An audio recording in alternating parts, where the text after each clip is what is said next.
ஒரு world cup மேட்ச்னா இப்படிதான் இருக்கணும், ஒரு செமிஃபைனல் மேட்ச்னா இப்படிதான்டா இருக்கணும் அப்படின்னு சொல்லிட்டு காமிச்சிருக்காங்க இந்தியாவும் இங்கிலாண்டும். அது தோத்தது இங்கிலாண்டா இருக்கலாம், ஜெயிச்சது இந்தியாவா இருக்கலாம். ஆனா ஒரு சூப்பரான ஒரு கிரிக்கெட் மேட்ச் நம்மளுக்கு கொடுத்துருக்காங்க. எதை பத்தி பேச போறோம் உங்களுக்கு தெரிஞ்சிருக்கும். Hi, this is Parthiban, welcome to minds of cricket. இந்த மாதிரி இன்ட்ரெஸ்டிங் வீடியோ நீங்க மறக்காம பார்க்க சேனலை சப்ஸ்கிரைப் பண்ணிக்கோங்க. 499 ரன் டோட்டலா இந்த மேட்ச்ல போயிருக்கு. அதுல 7 ரன் மட்டும் வித்தியாசத்துல வந்து ஒரு டீம் ஜெயிச்சிருக்காங்க. இது வந்து ஒரு 50 ஓவர் மேட்சும் கிடையாது, ஒரு டெஸ்ட் மேட்சும் கிடையாது, ஒரு T20 மேட்ச்ல 499 ரன் போயிருக்கு. அதுல ஒரு டீம் 7 ரன் வித்தியாசத்துல ஜெயிச்சிருக்காங்க. இது உங்களால நம்ப முடியுதா? ஆமாங்க, இதுக்கு நீல வண்ணம் பொருத்திய வாங்கடே ஸ்டேடியமே வந்து ஒரு சாட்சியா திகழ்ந்திருக்கு. இங்கிலாந்து டாஸ் ஜெயிச்சு நாங்க வந்து பவுலிங் எடுத்துக்கிறோம் அப்படின்னு சொல்லிட்டு இந்தியாவை பேட்டிங்க்கு கூப்பிட்டாங்க. போன மேட்ச்ல நம்ம சேட்டன் சஞ்சு சாம்சங் அடிச்ச அடிக்கு வந்து இந்த மேட்ச்ல வந்து ஜோஃப்ரா ஆர்ச்சர் கிட்ட அவர் கொஞ்சம் வீக்னஸ் இருக்குமோ அப்படின்னு சொல்லிட்டு நினைச்சோம். ஆனா சொல்லி வச்ச மாதிரி ஜோஃப்ரா ஆர்ச்சரை பிரிச்சு மேஞ்சாங்க சஞ்சு சாம்சங். நீங்க என்ன என்ன என்ன மாதிரியான கம்போசர்ல விளையாடுனாருன்னா, பால ஒரு செகண்ட் லேட்டா விளையாடுறாரு. இதுக்கு முன்னாடி ஷாட்டுக்கு போயிட்டு இருந்தார் சஞ்சு சாம்சங். இன்னைக்கு வந்து பர்ஃபெக்டா எஸ் ஒரு சான்ஸ் 15 ரன்ஸ் இருக்கும்போது ஹாரி புரூக் அந்த கேட்சை விட்டாரு.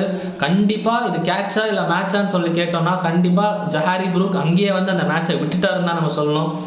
பிகாஸ் அதுக்கப்புறம் சஞ்சு சாம்சங் ஆன ருத்ர தாண்டவம் வந்து சாதா சீதா ருத்ர தாண்டவம் இல்லைங்க. அது வந்து ஒரு 89 ரன்ஸ் ஆஃப் 42 பால்ஸ் பிரிச்சு எல்லா பவுலரையும் பிரிச்சு மெஞ்சார். ஒவ்வொருத்தரையும் சொல்லி அடிச்சார். ஜோஃப்ரா ஆர்ச்சர் பொறையா நான் அடிக்கிறேன், சாம் கரன் பொறையா நான் அடிக்கிறேன், ஓவர்டன் பொறையா நான் அடிக்கிறேன், அடில் ரஷீத் பொறையா நான் அடிக்கிறேன்.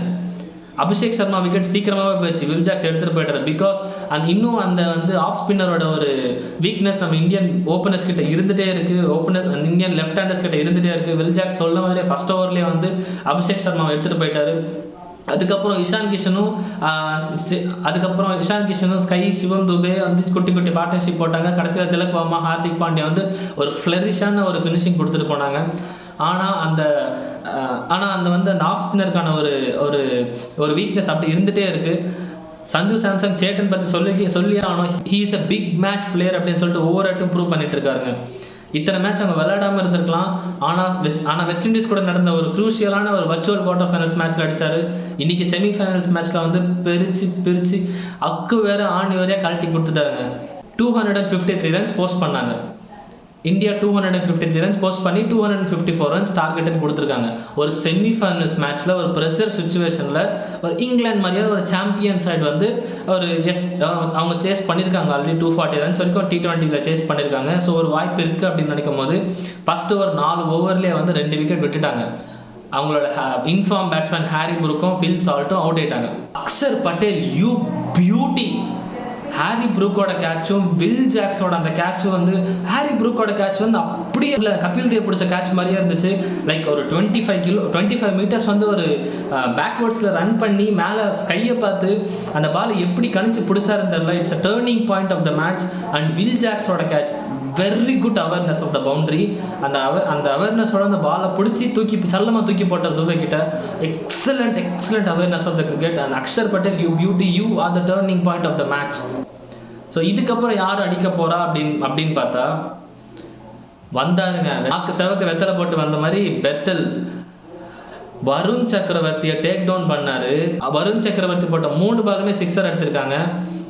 இது வந்து Varun Chakravarthy India's top class bowler and வந்து இந்தியாவோட prime bowler. Like wicket taking பவுலராக இருந்தால் விக்கெட் எடுக்கணுமா நான் வருண் கிட்ட பால் கொடுக்குறேன், இல்லை ரன்ஸ் கண்டெயின் பண்ணணுமா வருண் கிட்ட நான் பால் கொடுக்குறேன் அப்படின்ற ஒரு பவுலரை ஃபர்ஸ்ட் 3 பால்லேயே நீங்கள் வந்து 3 6 அடிச்சிங்கன்னா கண்டிப்பாக அந்த பவுலர் வந்து ஒரு டிஃபென்ஸுக்கு போயிட்டார்.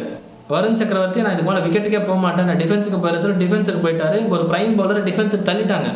அதுக்கப்புறம் எவ்ரி ஓவர்லையும் ஒரு 6 ஒரு 4 எங்கேயுமே அந்த ஸ்ட்ரைக் ரேட் அந்த ரன் ரேட் வந்து குறையாமலே பார்த்துக்கிட்டாங்க.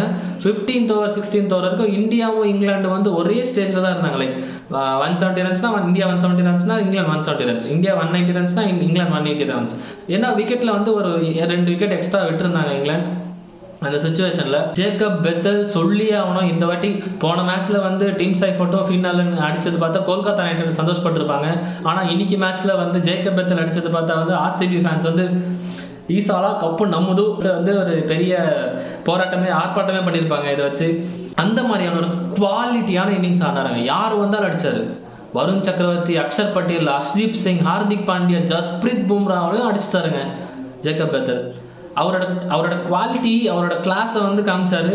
ஃபீல்டை வந்து மேனிப்புலேட் பண்ணார், ஃபீல்டை வந்து அவ்வளோ அழகாக யூஸ் பண்ணார் ஜேக்கப் பெத்தல். ஸோ இதை வச்சு பார்க்கும்போது சார் ஃபியூச்சர் ப்ரெசென்ட் என்ன வேணால் சொல்லிக்கோங்க, ஜேக்கப் பெத்தல் தான் இங்கிலாண்டோட அடுத்த ஃபியூச்சர். அவரோட வில் ஜாக்ஸ், ஜேக்கப் பெத்தல் இவங்களாம் தான் வந்து அடுத்த கட்டத்துக்கு இங்கிலாந்து கொண்டு போக போகிறாங்க. After Jos Buttler. ஒரு ஓயின் மார்கன், ஒரு குட்டி வயசு ஓயின் மார்கன் நம்ம பார்த்துருப்போம். எவ்வளோ டெரராக இருந்திருப்பார், எவ்வளோ வந்து எவ்வளோ டேஞ்சரஸாக இருந்திருப்பார். அந்த மாதிரியான ஒரு குட்டி ஓயின் மார்கனை பார்த்தோம் ஜேக்கப் பெத்தல்ல. சூப்பராக விளையாடுனாருங்க. அவரோட ஆர்த்தடாக்ஸ் ஷாட்டை மீறி இன்னோவேஷன் அட் இட்ஸ் பெஸ்ட் அப்படின்னு தான் சொல்லணும். ஜேக்கப் பெத்தல் கிட்டத்தட்ட ஒரு மரண பயத்தை காமிச்சிட்டாங்க ஜேக்கப் பெத்தல். 253 ரன் அடிக்கணும், 53 ரன் அடிச்சிருக்காங்க. 254 ரன் டோட்டலில். இந்தியாவுக்கு கடைசி 2-3 ஓவர் வரைக்குமே வந்து, கடைசி ஓவர் வரைக்கும் லைக் 19th ஓவர் வரைக்குமே வந்து உயிர் ஊசல் ஆடிட்டு இருந்துச்சுன்னா சொல்லணும். 17 ஓவர்ஸ் முடிஞ்சிருச்சு, இன்னும் 45 ரன்ஸ் அடிக்கணும். 3 overs 45 ரன்ஸ், 15 ரன்ஸ் தான் run rate required run, 15 runs தான் ரிக்வயர்ட் ரன் ரேட். அப்படின்ற பட்சத்தில் ஈஸியாக மேட்ச் அடிச்சுட்டு போயிருக்கலாம். அந்த சுச்சுவேஷனில் தான் பூம்ரா நச்சு 6 யாக்கர் வச்சு 6 ரன் தான் கொடுத்தாரு. ஸோ அடுத்த 2 ஓவரில் வந்து 39 ரன் அடிக்கணும்.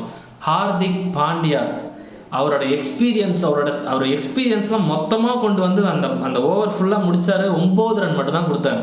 ஸோ இப்போ கடைசி ஓவர் யார்கிட்ட போனோம்னா அக்ஷர் பட்டேல் கிட்ட மட்டும்தான் ஒரே ஓவர் இருக்கு. பட் ஸ்டில் அந்த லெஃப்ட் ஹேண்டர் இருக்க ஒரே காரணத்துக்காக தூபே கிட்ட போனாங்க. ஏதோ ஒரு ஆட் பால், ஒரு 4 இல்லை ஒரு டாட் பாலாக முடிச்சாலும் வந்து இந்தியாஸ் ஃபேவராக மேட்ச் முடியும் அப்படின்னு சொல்லிட்டு. அதே மாதிரி தூபே வந்து நச்சில் ஒரு 3 யாக்கர் போட்டார். ஃபர்ஸ்ட் பாலே ஜேக்கப் பெத்தல் அவுட்டு. இதுக்கப்புறம் வந்து மேட்சை சீல் பண்ணிட்டு போயிட்டாங்க. ஆனால் ஜோஃப்ரா ஆர்ச்சர் வந்து அந்த ஓவரில் 3 சிக்ஸர் அடிச்சிட்டாங்க. 499 ரன்ஸ் போன ஒரு T20 மேட்ச்ல 7 ரன் வித்தியாசத்தில் ஒரு டீம் ஜெயிக்குது அப்படின்னா, T20 மேட்ச் எங்கே, இந்த மாடர்ன் டே கிரிக்கெட் எங்கே லீட் பண்ணிட்டு இருக்கு, இந்த கிரிக்கெட்டை வந்து எப்படி எந்த பக்கத்துக்கு லீட் பண்ணிட்டு இருக்கு, எவ்வளோ பவர் ஹிட்டிங் நடந்துட்டு இருக்கு. ஸோ வாங்கடே பிச் அவ்வளோ பியூட்டிஃபுல்லாக இருக்குங்க பேட்டிங் விளையாட. மேபி ஐபிஎல் மேட்ச்சில் மும்பை ஹோம் மேட்சஸ்லாம் வந்து ரன் மழை தான் விழும் போல். இந்த சம்மரில் வெயில் காயுதோ இல்லையோ தெரியல, ஆனால் ரன்ஸோட மழை வந்து குவிச்சிட்டு இருக்கும் போது குவிய போது வாங்கடே மும்பை ஃபேன்ஸ்க்குலாம் வந்து ஒரு பெரிய சென்னை பிச்சும் வந்து ஒரு 200, 130, 140, 150 ஒரு 200 பிச்சாக மாறிடுச்சு.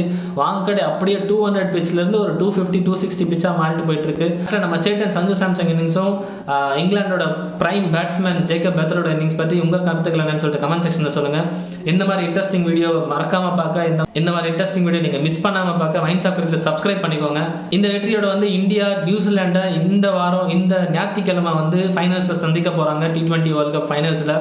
ஸோ யார் ஜெயிப்பா, யார் வந்து இந்த T20 வேர்ல்ட் கப்போட யார் வந்து இந்த T20 கிரிக்கெட்டோட சாம்பியன்ஸ் ஆவாங்க அப்படின்னு சொல்லிட்டு கமெண்ட் செக்ஷன்ல சொல்லுங்க. See you in the next video. Bye bye.